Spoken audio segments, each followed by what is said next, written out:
Hi everyone and welcome back to my YouTube channel. Today we're going to talk about how to get started with our writing.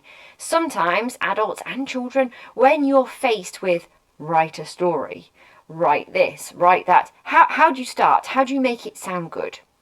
Well, lots of people struggle with it and I'm going to give you some cool ways to start your story. But before we do that, a quick word from my sponsor for today, which is actually me. I'm the sponsor. This video is brought to you by Amy and Free Lesson Friday from Tuition Up. This is my free weekly lesson, a fun approach to Key Stage 2 primary English taught live via Zoom. Free Lesson Friday is suitable for children aged 9+ or a child of high school age wishing to consolidate their knowledge of the subject English. You were talking about Titanosaurus. Titanosaurus, that's it. So it's got a hammerhead and it's got what kind of skin? Does anyone get that? Or did you get it? From adjectives and adverbials to making writing informative or spooky, from complex sentence construction to using high-level punctuation, it's all covered in a fun, interactive way. Children will learn how to use reading and writing skills in accessible ways that make sense to them for no cost.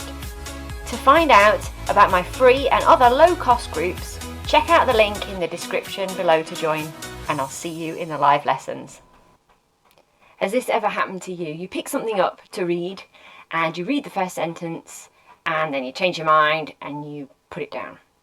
Well, readers are fickle. They change their mind all the time. They don't want to waste time reading something that doesn't interest them. And the way most readers determine what they're interested in is by reading that first line. The beginning is the most important part of a piece of writing. This is because it's where you're going to capture the reader's attention. It has to be appropriate to the audience and it has to make the reader want to read on. You need to give your reader a beginning that will keep them glued on to your every word. You want to reach out and grab them by the collar. Let's have a look at some techniques. So 2 things then. How are we going to start and what are we going to write about? So lots of children, they want to write a story, but they just don't know what to write about or they're not sure of the topic. So let's address those 2 questions. So it's good to write about something that you feel really passionate about, really strongly about. So what I want you to do is I want you to think of 3 things that you really, really like, okay, and write them down. So for example, Pokemon, pizza, Halloween. Maybe 3 things that you really, really like, okay? And then opposing that, I want you to write down 3 things that you really, really don't like. Okay, so anything at all that you don't like, write down 3 things. It's good for us to write about things that we feel strongly about because we've got lots of opinions about that. We probably know quite a lot of facts about those things as well. So that's a really good place for us to start. Okay, so we've got our idea, we've got what we're going to write about. Now we need to start. So one thing that we could use to start off, a nice little technique that lots of people use, you see this in loads of books, is to start with a thought or with a question. So we're ending with that question, and kind of like a rhetorical question. You don't really want your audience, your reader, to answer that question. You just want to kind of get them thinking. And if you read a question, it's kind of natural to want to answer that question. So you kind of want to read on to find out what is the answer to that question. Next idea is you can start off with a noise or a sound. This could be an onomatopoeia, so a word that sounds like the sound it makes. So we're going to start with the sound boom, the truck slammed, bang, the car doors slammed as we got out of the van. This works because the reader knows what those sounds sound like, so they can hear them in their head, and you've connected with the reader. Next idea, to start with an interesting conversation. As soon as you open with those inverted commas or those speech marks, the reader can hear the character saying the words. And conversations are really hooking, really engaging for us because we're quite nosy. We want to hear about what happens, what they're going to say. We're moving, that's what she told me. I couldn't believe it. I just made the basketball team and was making more friends. What? I exclaimed. Another nice way to start is to start with an action. So something with a lot of movement.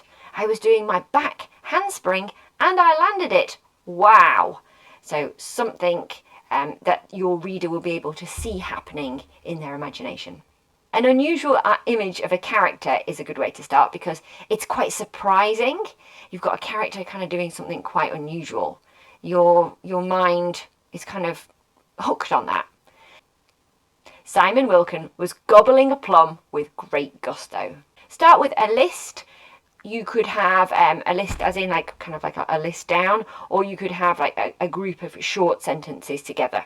The sweat on your brow, a layer of dust on your face, out of the woods, somewhere, on a horse. Of all the places in the world, I feel best on a horse. So you're kind of building, and the reader wants to kind of press on with those sentences to see where it leads.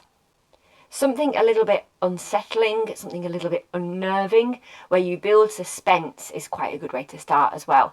So an image of something kind of unusual. A flash of lightning illuminates the harsh emptiness of the night. Children cry, there we've got the sound.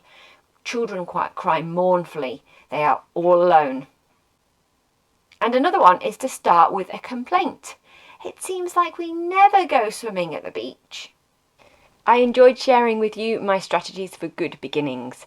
If you learned something today, you might want to think about subscribing to the channel and putting the notifications on, and then you'll know when the next video is out.